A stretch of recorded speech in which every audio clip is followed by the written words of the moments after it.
부모님이 원하시는 대로 국내 최고급 호텔 신라호텔에서 근무하였습니다. 그렇게 안정적인 호텔리어가 돼서 멋진 워킹맘으로 살아줬으면 하는 부모님의 바람과는 반대로 저는 35살에 창업을 하겠다고 선언합니다. 부모님은 물론 지인들까지 뜯어 말렸어요. 김밥집 사장이 되겠다고 말했으니까요.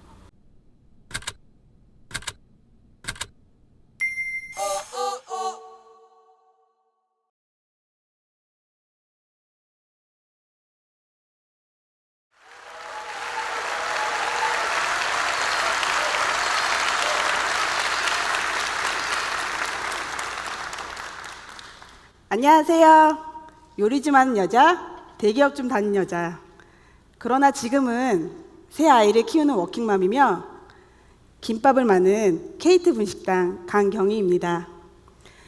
저는 소위 말하는 좋은 부모 잘 만나 강남에서 태어나고 자랐으며 일본과 미국에서 요리 공부를 하고 미국에서는 세계 3대 유명 요리학교 르 코르동 블루라는 곳을 졸업했습니다. 3개 국어를 하는 해외 유학파에 제가 27살에 한국으로 돌아와서 얻은 첫 직장은 파크 하얏트 호텔의 파티시였습니다. 새벽 4시에 출근을 하고 계란 30판을 깨면서 차가운 계란 안에 손을 넣고 흰자와 노른자를 분리하면서 제 손은 얼어붙는 줄 알았어요. 그래서 매일 밤 부모님께 가면 투덜거렸어요. 그렇게 3일째 근무하던 날 저희 아버지가 전화 한 통이 걸려와요. 그래서 저한테 할아버지 위독하시니까 빨리 집으로 오라고. 그래서 저는 부랴부랴 달려갔거든요. 그래서 빨리 광주로 내려가자고 하니 저희 아버지께서는 이런 말씀을 하셨어요. 할아버지 위독하신 건 다 뻥이야. 그 호텔이 아무리 잘났다 해도 너는 거기서 계란만 깰 애가 아니야. 내가 널 어떻게 키웠는데. 내일 당장 그만둬.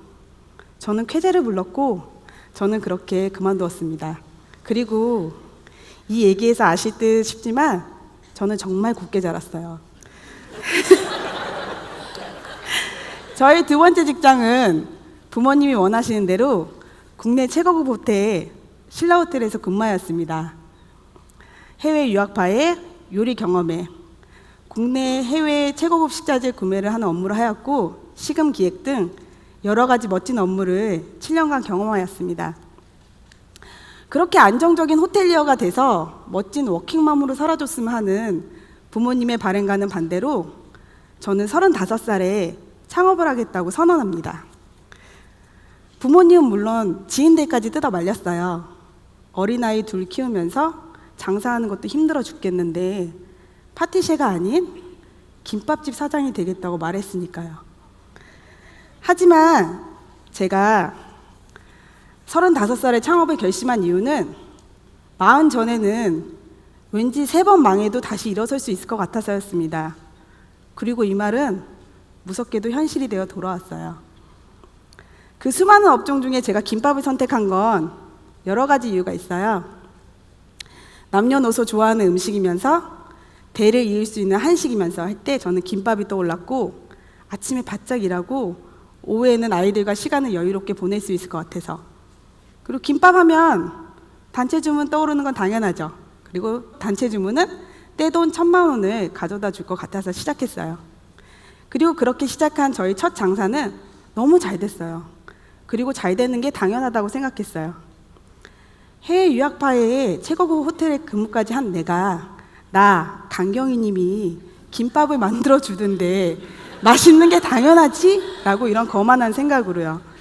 그렇게 홍보 1도 안 한 6평 김밥집 매장에서 저희 첫날 매출은 30만 원, 그리고 80, 100, 120 매일매일 기록을 갱신했어요. 그리고 그 기록과 함께 아주 독특하고 거만한 고객 서비스를 하고 있었는데요. 여기 계신 분들은 하지 말라고 제가 몇 가지만 소개해 드릴게요. 연세 있으신 고객님께서 아니 여긴 김밥이 왜 이렇게 비싸 이러면 그러면 저 지하 가서 싼 거 드세요 라고 정말 이렇게 손가락질하면서 얘기했어요. 그리고 밖에 손님이 줄 서서 기다리는데 저도 아이를 키우지만 아이 데리고 오신 손님이 너무 천천히 먹더라고요. 그래서 저희 이모한테 이모, 쟤 빨리 꺼지라고 그래요. 이렇게 얘기를 했는데 이모가 못해서 제가 가서 손님 그만 드시고 좀 빨리 나가 주실래요? 밖에 지금 줄 서 있으니까요. 그래서 그 손님한테도 그렇게 친절히 안내해 드렸습니다. 그리고 김밥 한 줄 매장에서 먹어도 돼요? 라고 이렇게 묻는 손님한테 사실 저 그때 단체 주문하고 있었거든요. 그래서 떼돈 들어오고 있는데 한 줄은 좀 짜증 나잖아요. 그래서 안 돼요 이렇게 얘기했는데 약간 뒤도 안 돌아보고 얘기했더니 손님이 약간 불만스러운 표정으로 나가셨어요. 그래서 아이씨 꺼져 나가 너 딴 거 필요 없어 했는데 그게 문이 닫히기 전이어서 그 손님이 들었어요. 그래서 큰 소리로 된통 싸웠습니다. 이러한 태도와 말들이 쌓이다 보니 제가 내뱉은 불운이 불행으로 다가왔습니다. 지금은 말이 사람의 운명을 결정하는 것 같다고 생각합니다. 제가 사업으로 했던 불행했던 말 중에 하나는 이건데요. 내 김밥 세상에서 제일 맛있어. 압구정 리김밥? 바르다 김선생? 걔네 내 옆에 와도 괜찮아. 내게 제일 맛있으니까. 3개월 뒤에 이 말은 현실이 되었고 정말 1개월 차이로 이 두 곳은 제 옆에 오픈합니다. 저의 매출은 급락했고 저는 너무 분했고 그리고 직원을 쓸 수 없어서 쉬지 않고 일한 탓에 저는 뱃속의 아이, 셋째 아이를 유산하게 됩니다. 그리고 몸조리도 못한 채 3일 만에 또 나와서 일하고 그리고 또 2번의 유산. 너무 슬펐고 모든 건 다 그들 탓이었어요. 하지만 아직도 떼돈 욕심이 남아있어서 저는 2번째 가게를 오픈합니다. 친구가 차린 즉석떡볶이집이 대박나는 거 보고 저는 상권 분석 1도 하지 않은 채 삼성동 술집이 즐비한 먹자골목에서 즉석떡볶이집을 오픈합니다. 분식 장사가 어울리지 않을 그 골목에서 당연히 잘 될 리가 없겠죠. 그리고 그곳의 350만 원의 월세는 제게 지옥처럼 다가왔습니다. 그 당시 제 월 수입은 50만 원.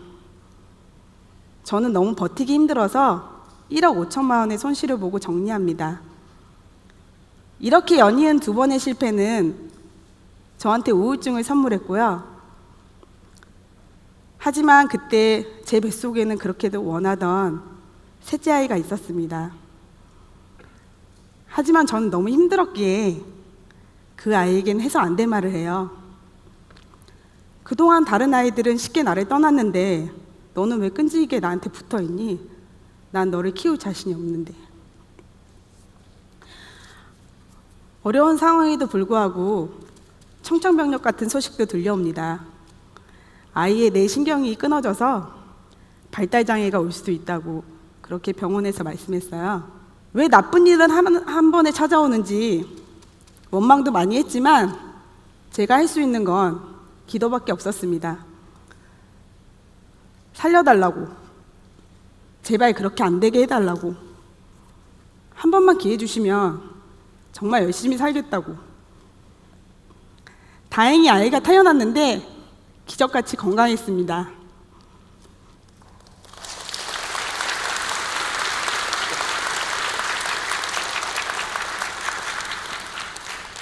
그때 아마 제 인생은 바닥을 치고 올라오지 않았나 싶습니다. 살아야 되니까 무엇이라도 읽기 시작하다가 읽은 책 중에 평생 감사라는 책이 있었습니다. 거짓말처럼 6평짜리 사장님 얘기가 나오는데요. 그 책의 사장님은 어떤 진상 손님이 와도 생각을 고쳐먹고 태도를 바꿔서 감사하는 마음으로 항상 손님을 대접했다고 합니다. 저도 그걸 읽고 태도와 마음을 고쳐먹고 열심히 하겠다는 다짐을 했어요. 장사라는 것이 참 사람 우습게 만들죠.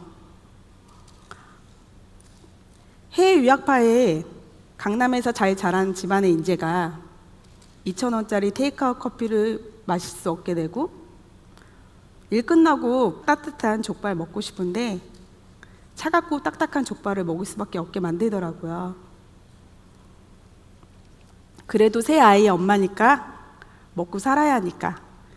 그리고 제가 제일 좋아하고 잘하는 건 음식을 만드는 거니까 저는 다시 세 번째 도전을 시작합니다. 저를 그렇게 믿어주시고 지지하시던 저희 아버지는, 예전에 너는 계란깨래가 아니야 라고 말씀하시는 아버지는 이제는 네가 콩으로 매줄 쓴다 해도 안 믿는다고 실망감까지 나타내셨어요.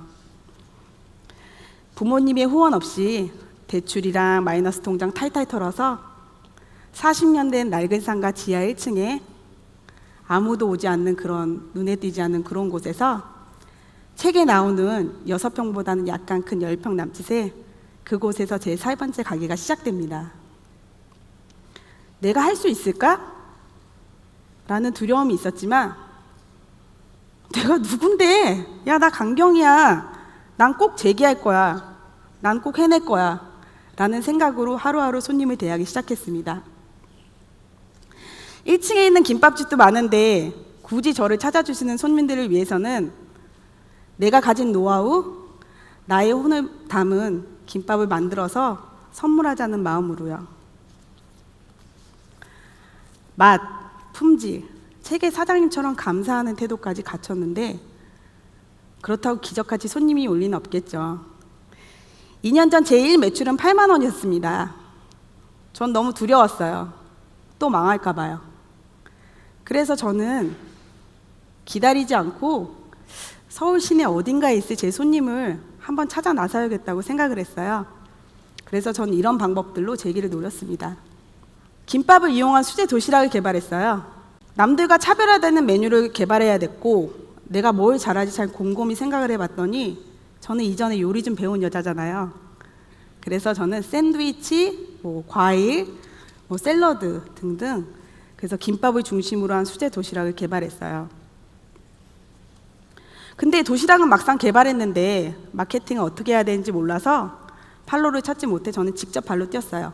그리고 손님한테 2분만 시간을 달라고 한 뒤 말씀드렸어요. 4,500원짜리 김밥 드실래요? 아니면 1,500원 더 내시고 샌드위치, 김밥, 과일 이거 도시락 세트 드실래요? 행사 있을 때 연락 주세요. 제가 예산에 맞게 샐러드, 유부초밥 이렇게 메뉴 조합해서 도시락 예쁘게 만들어 드릴게요. 연락처 주시면 제가 샘플 단가랑 사진 보내드릴게요. 90% 이상은 이 세트를 선택하셨고 김밥만 파는 줄 알았던 제가 도시락까지 파니 주문 빈도도 늘어나고 주문 금액도 늘어났습니다.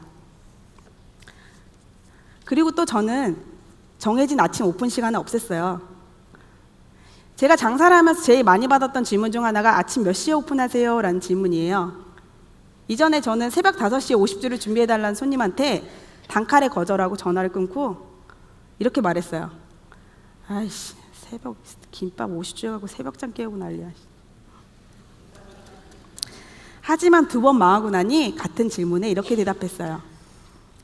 몇 시에 오픈하는지 시간을 정확히 안 알려드렸어요. 왜냐하면 주문을 못 달까 봐요. 그래서 반문했어요. 몇 시에 필요하세요? 알겠어요. 5시에 50줄 해드릴게요.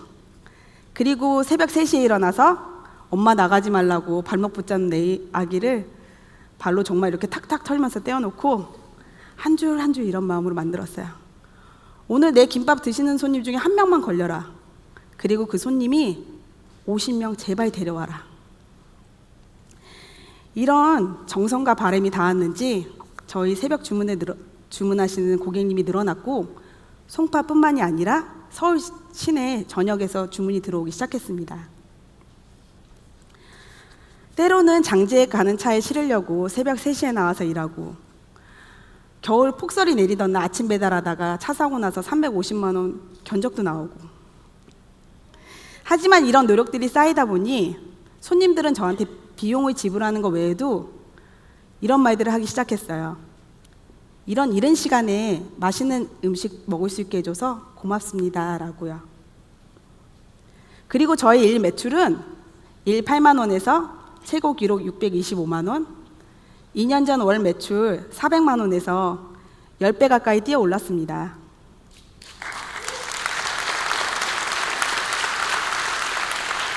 살림살이도 많이 나아졌습니다. 새 아이의 엄마로서, 여자로서. 대기업 임원급 월급을 벌게 됐으니까요. 시작할 때 떼돈을 벌겠다는 꿈이 한참을 돌아서야 이루어진 것 같습니다. 가게 2번 날리고, 아이 3번 유산하고, 돈도 날리고, 손님과 싸우고, 장애가 될 뻔했던 아이가 건강하게 태어나고. 어쩌면 제가 떼돈을 바라고 시작한 장사는 저를 좀 더 나은 존재로, 저를 좀 더 나은 사람으로 바꿔준 계기가 아니었나 싶습니다. 마지막으로 제가 말씀드리고 싶은 저를 좀 더 나은 존재로 바꿔준 떼돈을 바라고 시작한 장사의 비밀 2가지인데요. 첫 번째는 말은 습관이 되고 습관은 운명을 만든다입니다. 니네 없어도 괜찮아. 경쟁사 들어와도 괜찮아. 이런 거만한 말들이 쌓여서 현실이 되고 저의 불행한 운명을 결정하였습니다. 이전에 저는 노력 1도 하지 않은 채 남들을 부러워하고 시기하면서 나도 쟤처럼 되고 싶어, 돈 벌고 싶어 이런 바라기만 하는 말 습관이 있었다면 지금의 저는 짜증나기 힘든 상황이 와도 난 해낼 거야, 난 할 수 있어 이렇게 긍정과 확신을 가지고 말합니다. 저는 오늘 이 세바시 무대를 지원하면서도 19년도 사이다데이 세바시의 주인공은 내가 될 거야 라고 말하고 확신하고 생각했더니 정말 이루어져서 이 자리에 있습니다.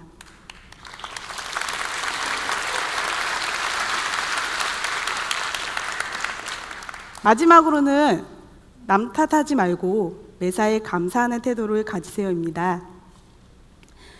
남 탓을 하면 불만 섞인 말들이 쉽게 나오는데 말은 운이기에 부정적인 상황이 일어나기 마련이에요. 저는 이제 힘든 일이 일어나도 감사하다고 말합니다. 왜냐하면 이 힘든 일 다음에는 기쁜 일이 꼭 올 거라는 설레는 마음으로요. 사람은 매번 매순간 힘들 수 없다는 걸 제 경험에서 깨달았습니다.